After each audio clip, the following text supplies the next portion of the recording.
In the summer of 2011, in a town hall that smelled of floor wax and desperation, a 28-year-old land agent named Bryce Calloway told Elara Vance to go home.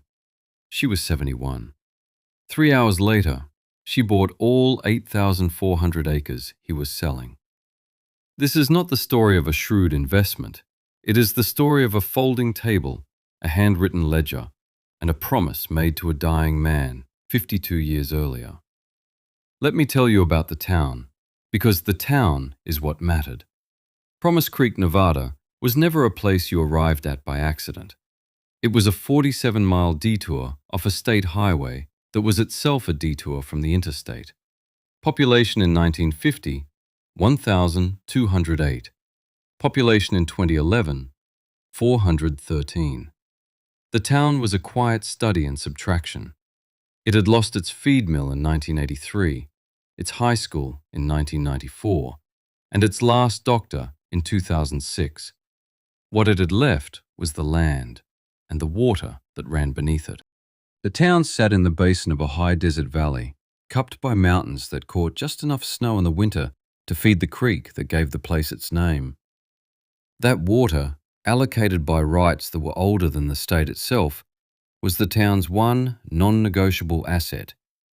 It was the only reason 413 people still called this patch of stubborn dirt home. The land in question was the old McGregor Ranch. At 8,400 acres, it wasn't just a piece of the valley, it was the valley's heart. It controlled the headwaters of the creek and contained the best grazing land, a sprawling checkerboard of sagebrush and bunchgrass that had supported McGregor cattle for over a century. Old man McGregor had died in 2007, just before the crash. His children, who lived in California and worked in industries that had nothing to do with soil, inherited the land and the debt that came with it. For 3 years, they tried to make it work from a distance, but the ranch, like any living thing, needed presence. By 2010, they were exhausted. They defaulted on a loan of $6.8 million, and the ranch fell into the hands of a regional bank in Salt Lake City. A bank does not want a ranch. A bank wants numbers on a balance sheet. For a year, the McGregor Ranch was a liability, a line of red ink. The bank needed to liquidate. That was the word they used, liquidate, as if the land were nothing more than a stalled inventory of office furniture. To perform this liquidation, they hired Sterling Terra Group, a real estate firm that specialized in unlocking value in distressed rural assets. And Sterling Terra Group sent their best young man, Bryce Calloway. Bryce was 28 years old, had been in land management for 6 years, and was known for his aggressive subdivision strategies. He arrived in Promise Creek in a charcoal grey Audi A6, a car that looked alien against the dusty backdrop of Ford F-150s. He wore tailored shirts and carried a leather briefcase containing a MacBook Air and a laser measuring tool. He saw the 8,400 acres not as a place, but as a data set: soil composition, water tables, county zoning ordinances, market comparables. He spent 2 weeks walking the property, not with a rancher's gait, but with the brisk, purposeful stride of a man measuring a warehouse floor. He saw the creek not as a life source, but as a premium amenity. He saw the views of the mountains not as something that centered a soul, but as a feature that could add 15% to a parcel's asking price. His conclusion, presented to the bank in a 40-page glossy report, was simple. The land's value wasn't in its wholeness, it was in its pieces. His plan was to carve the 8,400-acre heart of the valley into 120 individual ranchettes, ranging from 40 to 100 acres each. He would market them to city dwellers in Las Vegas and Southern California, people who wanted the romance of the West without the reality of it, people who would pay a premium for a slice of scenery, a place to ride their ATVs, and build a 4,000-square-foot log and glass vacation home. The bank, he projected, would not only recoup its $6.8 million loan, but would clear a net profit of over $2.5 million after commissions and fees. It was a clean, modern, data-driven solution. It would also be the end of Promise Creek. The fragmentation of the ranch would shatter the valley's water table management, choke off access to historic grazing pastures, and replace a community built on shared work with a collection of disconnected weekend homes. Bryce Calloway's plan was not just a liquidation of an asset, it was a liquidation of a way of life. And the people of Promise Creek, with their dwindling numbers and their mounting debts, felt powerless to stop it. Elara Vance was 71 years old, had farmed the same 320 acres for 52 years, and was known for listening more than she spoke. She lived in the same small clapboard house her grandfather had built in 1919, a house that had been paid for not with money, but with a handshake and 3 seasons of harvested alfalfa. Her hands were maps of her life, the knuckles swollen with arthritis, the palms calloused from a lifetime of gripping fence tools and tractor wheels. Her physical description was simple. She was 5'4", wore practical denim shirts, and her grey hair was pulled back in a simple functional bun. What mattered about Elara was not her appearance, but her inheritance. She had inherited the 320 acres, yes, but she had also inherited a set of practices. She still planted a diverse rotation of crops, a method the new agricultural consultants called inefficient. She still maintained the hedgerows her grandfather had planted, full of wild rose and choke cherry, which the men from the county said were a haven for pests. Most importantly, she had inherited a ledger. Let me tell you about the ledger, because the ledger is the key. It was not a financial document in the modern sense. It was a thick, cloth-bound book, its pages filled with the elegant, looping cursive of her grandfather, then the more practical script of her father, and now her own tight, careful print. Its first entry was dated April 7th, 1921. Its purpose was not to track profit and loss. Its purpose was to track promises. When a neighbor's barn burned down in 1934, the ledger recorded who gave lumber, who gave labor, and who brought food. No dollar amounts were listed. The units of measure were days of work, number of meals, board feet of pine. When the creek flooded in 1958, the ledger tracked the loan of sandbags, the sharing of generators, the families who took in displaced livestock.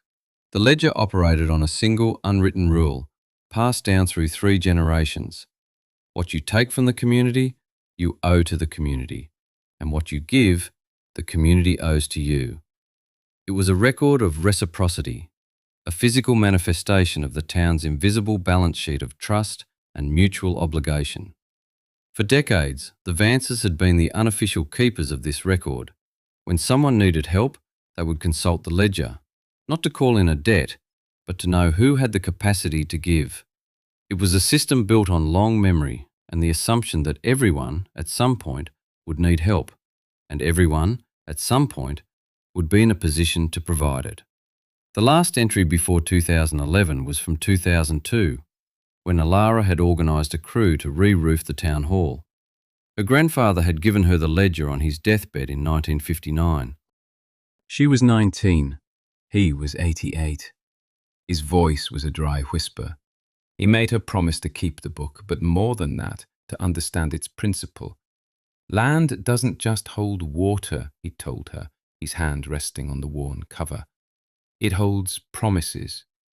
Your job is not to own the land. Your job is to hold the promises.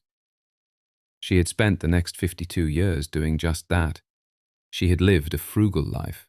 She drove a 1996 pickup truck. She patched her own clothes. She never took a vacation. Every dollar she didn't spend on the farm she saved, not for herself, but for the ledger. She saw the money not as her own, but as a reserve of communal trust, a liquid asset to back the promises recorded on the pages. By 2011, through decades of careful saving and shrewd small investments in things she understood, water rights, not stocks, that reserve had grown to a significant sum. No one in Promise Creek knew how much. They only knew that if you were in real trouble, you went to see Elara Vance. Bryce Calloway knew nothing of this. When he looked at Elara, he saw an old woman, a relic of a bygone era, a variable he did not need to include in his calculations. His system was built on numbers that could be entered into a spreadsheet: household income, credit scores, debt to asset ratios. He had run the numbers on Promise Creek, and they were bleak. The median income was $31,000. The average age was 58. The town was, in the language of his firm, a non-performing asset. The people were not potential buyers. They were obstacles, a detail of local color that would soon be displaced by the new, wealthier demographic he intended to attract. He held his first public meeting on a Tuesday night in July.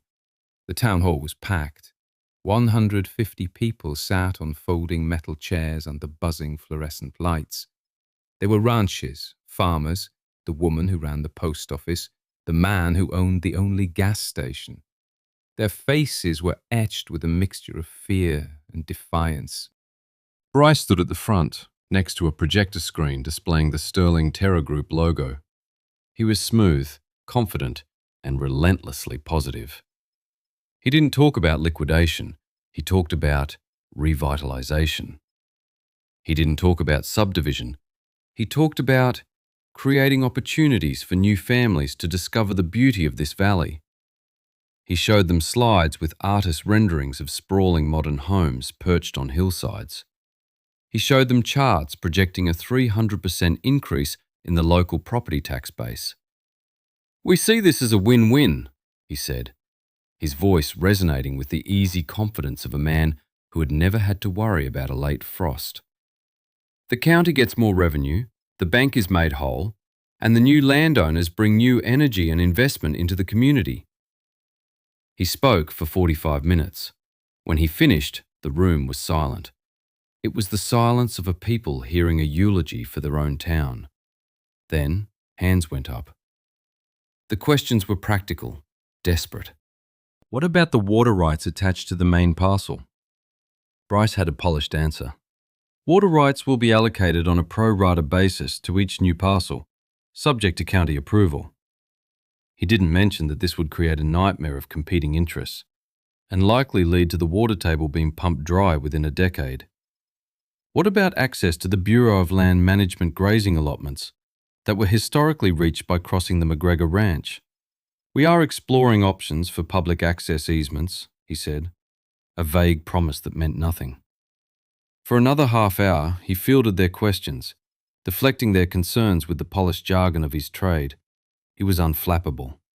He had an answer for everything because, to him, their concerns were not about their lives. They were merely data points he had already modelled. Then, from the back of the room, a new voice spoke. It was quiet, steady, and did not carry the frantic edge of the others. It was Elara Vance. She had not raised her hand. She just stood up. She was holding a small worn cloth bag in her hands. "Mr. Calloway," she began, a voice clear in the tense room. "You've talked about the value of the land in dollars per acre. You've shown us the projected tax revenue. You've mentioned the value of the views." She paused, and every eye in the room was on her. "But you haven't said a word about the value of its coherence." Bryce blinked. It was a word he hadn't anticipated. Coherence. It wasn't on his spreadsheet. "I'm not sure I follow, ma'am." "The ranch works because it's whole," Elara said simply. "The water flows from the high country to the pastures. The cattle move from summer to winter grazing along corridors that have been used for 100 years. The soil on one part of it depends on the windbreak from the trees on another. You plan to sell 120 pieces, but it's only one thing. Breaking it doesn't create 120 valuable assets. It creates 120 problems." She held up the cloth bag. "My grandfather used to say, this land is like this bag. You can fill it with 1,000 different seeds and it's strong. But if you cut it into 100 pieces, it won't hold anything at all. The room was utterly still. She had, in a few simple sentences, articulated the deep unspoken truth that every person there felt in their bones. Bryce, for the first time, looked flustered. He was a salesman, and she had just challenged the fundamental quality of his product. He fell back on his training, which taught him to reframe, to pivot, to control the narrative. "I appreciate the local wisdom, ma'am," he said, his tone a careful mix of politeness and condescension. "And I respect your connection to the land. But we are dealing with a modern financial reality here. This is a complex transaction involving banking regulations and market dynamics. It's not about seed bags."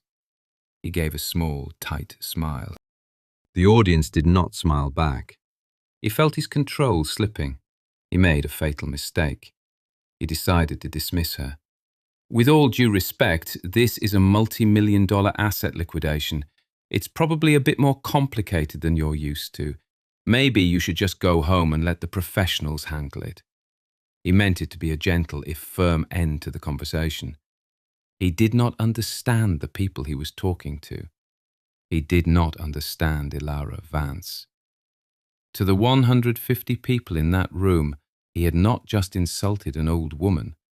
He had insulted their history, their knowledge, their very right to exist in the face of his modern world. A low murmur went through the crowd. A man in the front row, a rancher named Tom Cheney, whose family had been there as long as the McGregors, stood up and said, "I think we're done here." And with that, the meeting was over. The people of Promise Creek filed out, leaving Bryce Calloway standing alone under the fluorescent lights, the Sterling Terror Group logo glowing on the screen behind him. He had won the argument, but he had lost the room. He did not realize at that moment that he had also just lost the sale. Elara Vance went home. She did not appear angry or offended. Her expression was one of calm resolution, as if a difficult decision had just been made for her. She went into her small house, to the oak desk her grandfather had built. She took out the ledger. She turned to a fresh page and wrote at the top, "The McGregor Ranch, 8,400 acres, August 15th, 2011. For the next 2 weeks, Promise Creek was quiet. Bryce Calloway set up a temporary office in a vacant storefront on Main Street. He put up a large, glossy map of the subdivided ranch in the window, with each parcel outlined in red and labelled with its acreage and price. The prices were astronomical by local standards. A 40-acre parcel with creek frontage was listed at $150,000. Parcels without water were cheaper, but still averaged over $1,500 an acre. The total asking price for all 120 parcels came to $9,250,000. Bryce spent his days fielding calls from interested parties in California and Arizona. He gave tours of the property in a rented ATV, pointing out what he called premium building sites. He was confident. The market for this kind of property, he knew, was strong. The locals were irrelevant. Meanwhile, Elara Vance was also busy, but her work was invisible to Bryce. It happened after dark, at kitchen tables, in the cabs of pickup trucks parked by the side of a field. She didn't hold meetings. She paid visits. She started with Tom Cheney, the rancher who had ended the town hall meeting. She showed him the new page in her ledger. She explained her idea. It was simple, audacious, and rooted entirely in the logic of the ledger. They couldn't outbid the outsiders on any single parcel. The outsiders had more money, but the community had something the outsiders didn't: coherence. The same coherence she had spoken of at the meeting. They could act as one. Her plan was not for the community to buy the ranch. It was for the community to become the ranch. She proposed the formation of a land trust, the Promise Creek Agricultural Trust. Local families wouldn't buy parcels of land. They would buy shares in the trust. Each share would grant them a long-term, inheritable lease to graze a certain number of cattle or farm a certain number of acres on the trust's land. The land would not be broken. It would be held whole, in common, forever. The management would be done by a board of local ranchers, ensuring that the land was used in a way that sustained its health, not just maximized its short-term output. The problem, of course, was money. Even if every family in the valley pooled their resources, they couldn't come close to the $9.25 million asking price. This was where Elara's 52 years of quiet, frugal living came in. This was the moment she had been saving for without ever knowing what it would be. She told Tom Cheney the number, the total amount she had saved, the liquid reserve of the ledger. It was $3,212,000. Tom, a man not given to displays of emotions, stared at her. He knew she was careful with her money, but this was a sum beyond comprehension. It was a fortune, amassed through a lifetime of $50 repairs made herself instead of hiring a mechanic, of canning her own vegetables instead of buying them, of selling her calves at the right time, year after year after year. But even that was not enough. She then laid out the second part of her plan. She opened the ledger to a page from 1962. It recorded a loan of 20 breeding heifers that her father had made to a young rancher just starting out, a man named Frank Garrison. Garrison had moved out of the valley years ago and had become one of the biggest cattlemen in the state. He had repaid the loan in kind, of course, but the entry in the ledger was a record of something more. It was a record of a start. Elara had made one phone call. She told Frank Garrison the story. She didn't ask for money. She simply told him what the Sterling Terror Group was doing to the valley where he got his start. He asked for 24 hours. The next day he called back. He would provide a personal, interest-free loan of $2.5 million to the trust. Now they had $5,712,000. It was still far short of the asking price, but it was a single solid block of cash, and cash, Elara knew, had its own gravity. Over the next 13 days, Elara visited 38 families. She sat in their kitchens, the ledger open on the table between them. She explained the trust. She showed them the numbers. She didn't pressure them. She simply offered them a choice. They could face the future alone as individuals competing for scraps, or they could face it together as a community. One by one, they signed on. A family might only have $5,000 to contribute. Another might have $50,000. Each contribution was recorded in the ledger, not as a purchase, but as a promise. By the day of the sale, 38 families had pooled their life savings, entrusting it all to a 71-year-old woman and her grandfather's book. The day of the auction was August 15th. It was a hot, clear day, the kind of day where the sky is so blue it hurts to look at. Sterling Terror Group had set up a large white event tent in a field overlooking the creek. There were rows of chairs, a registration desk with 2 smiling young women, a podium, and a catered coffee station. Bryce Calloway stood near the entrance, dressed in a crisp blue shirt, greeting potential buyers as they arrived. They were the people he had targeted: a dentist from Las Vegas, a software developer from San Diego, a retired couple from Phoenix. They drove new SUVs and spoke of building permits and septic systems. At 9:30 a.m., half an hour before the auction was scheduled to begin, Elara Vance arrived. She was driving her 1996 Ford pickup. In the back was a dusty folding card table and 2 wooden chairs. She didn't drive to the event tent. Instead, she pulled over under a large solitary cottonwood tree about 100 yards away, a spot that was clearly visible from the registration desk.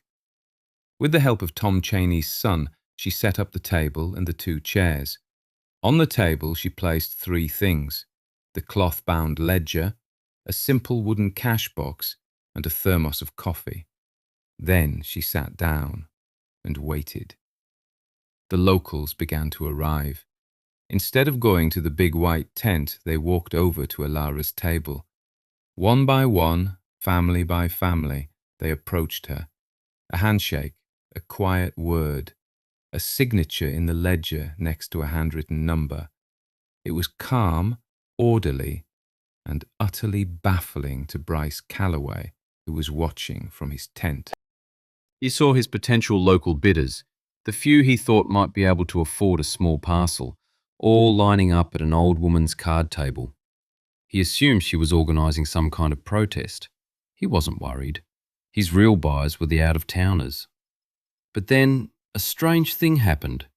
Some of the out-of-town buyers, seeing the long, quiet line of locals at the card table, began to drift over. They were curious. A man in a Tommy Bahama shirt, the dentist from Las Vegas, walked up to Tom Cheney. "What's going on here?" he asked. Tom didn't give a speech. He just said, "We're buying the ranch." The dentist was confused. "I thought the auction was in the tent." "That's the auction for the pieces," Tom said. "This is the place for the whole thing." The auction was set to begin at 10 a.m. At 9:55, Bryce's assistant came to him, her face pale. "We have a problem," she whispered. "Only 9 bidders have registered." 9. He had expected at least 80. He looked over at the cottonwood tree. There were at least 100 people gathered around Elara's table. A cold knot of dread began to form in his stomach. This was not in his projections. This was a variable he had not only failed to model, but had actively dismissed. He left the tent and walked across the dry field toward the tree. The sun was hot on his neck. As he got closer, the crowd of ranchers parted to let him through. He felt 100 pairs of eyes on him. He walked up to the table. Elara Vance looked up at him. She was not smiling, but her eyes were calm. "Ma'am," Bryce began, trying to keep his voice steady. "I don't know what you think you're doing, but this is a private auction. You're interfering with a legal sale." Elara did not answer. She simply took a single sheet of paper from a folder next to her.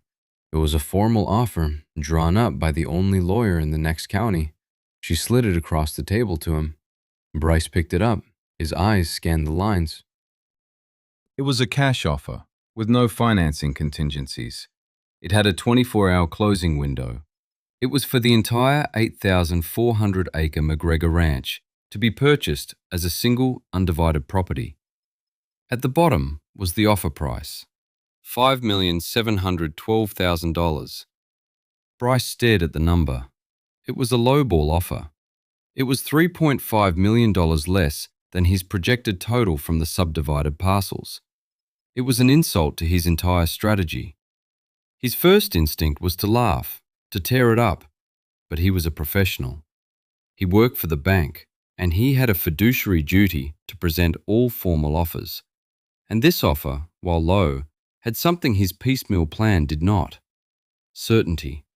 It was one transaction. It was all cash. It was guaranteed to close tomorrow. His plan, the subdivision, could take years to fully sell out. It involved 120 separate escrows, 120 potential financing failures, 120 sets of negotiations. The bank, he knew, was risk-averse. They wanted the red ink off their books. They wanted liquidation. He looked up from the paper and saw it all clearly. He had been outmaneuvered. He had tried to sell 120 products, but he had only brought one customer to the table. The entire community, acting as a single buyer. He had spent weeks marketing to wealthy individuals, while she had spent that time consolidating the quiet, deep-rooted wealth of a place. He had a PowerPoint presentation and a laser measuring tool. She had a folding table and 100 years of promises recorded in a book. He looked at Elara. He wanted to say something, to argue, to assert the superiority of his modern, data-driven world. But no words came. He saw the faces of the ranchers standing behind her. They were not hostile. They were just watching him, their expressions patient, as if they were waiting for a slow-moving storm to pass. He had called them a non-performing asset. He had told their matriarch to go home. And now, they were about to buy his entire inventory in a single transaction, using a financial instrument he couldn't comprehend. Trust. "I have to present this to the bank," he said. His voice was flat. "We know," Elara said. She took a sip of her coffee from the thermos. Bryce Calloway walked back to the white tent. He canceled the auction. He spent the next hour on the phone with the bank's vice president of assets. He argued for his own plan, for the higher potential return. But the VP in Salt Lake City was not a visionary. He was a banker. He saw an offer for $5.7 million in cash, closing in 24 hours, versus a hypothetical $9.25 million that might materialize over the next 3 to 5 years. He did the math. The certainty was worth more than the potential. At 11:30 a.m., the bank accepted Elara Vance's offer. The climax was not a roar of victory. It was a quiet nod from Tom Cheney. It was the collective exhale of 100 people who had just bought back their future. Elara Vance made one final entry in the ledger. She wrote, "Promise kept." Then she closed the book, folded her table, and went home. Let me tell you what happened next, because the aftermath is always part of the story. The Promise Creek Agricultural Trust was formally established the following month. The 8,400 acres of the McGregor Ranch were never subdivided. The land is managed by a 5-person board elected from the trust members. They make decisions based on what they call the 7-generation rule. Every choice is weighed against its likely impact 7 generations into the future. They lease usage rights to member families at rates that cover the trust's taxes and maintenance costs. Young families, who could never have afforded a 40-acre ranchette, can now afford to buy into the trust and run a small herd of cattle, ensuring the community has a future and not just a past. The town's population, for the first time in 60 years, has started to grow. It was 421 at the last census. Bryce Calloway left Sterling Terra Group 6 months after the sale. The failure, and that is how the firm saw it, a failure to maximize asset value, was a mark against his record. He moved back to his home state of Oregon. He no longer works in real estate. He teaches high school history. He sometimes tells his students a story about a town in Nevada to illustrate a lesson on economics. He presents it as a case study in unconventional market consolidation, but he never mentions the ledger, or the seed bag, or the look in Elara Vance's eyes. He doesn't have the words for it. Elara Vance died in the winter of 2018 at the age of 78. She died in the same house her grandfather built, looking out the window at the field she had farmed for 60 years. Her funeral was held in the town hall she had twice saved, once with a roofing crew and once with a folding table. The whole town was there. Tom Cheney's granddaughter, a young woman who had just moved back to Promise Creek with her husband to raise their children, read a passage from the ledger.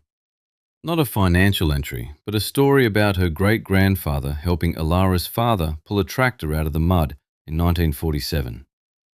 The ledger now sits in the town hall, in a simple glass case.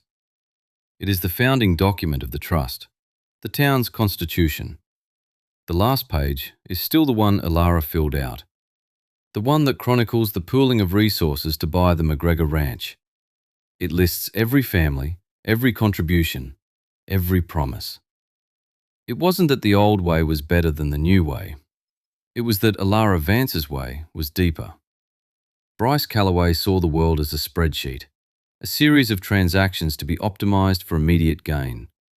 His knowledge was wide but shallow. Elara Vance saw the world as a story, a network of relationships and obligations that stretched back through time and forward into an unknowable future. The knowledge was narrow but deep. The system of the bank and the land agent was designed for speed and profit. It was efficient, but under stress it was brittle. The system of the ledger was designed for resilience and endurance. It was slow, but when the moment came, it was unbreakable. What survives is not always the strongest or the fastest. What survives is what holds together.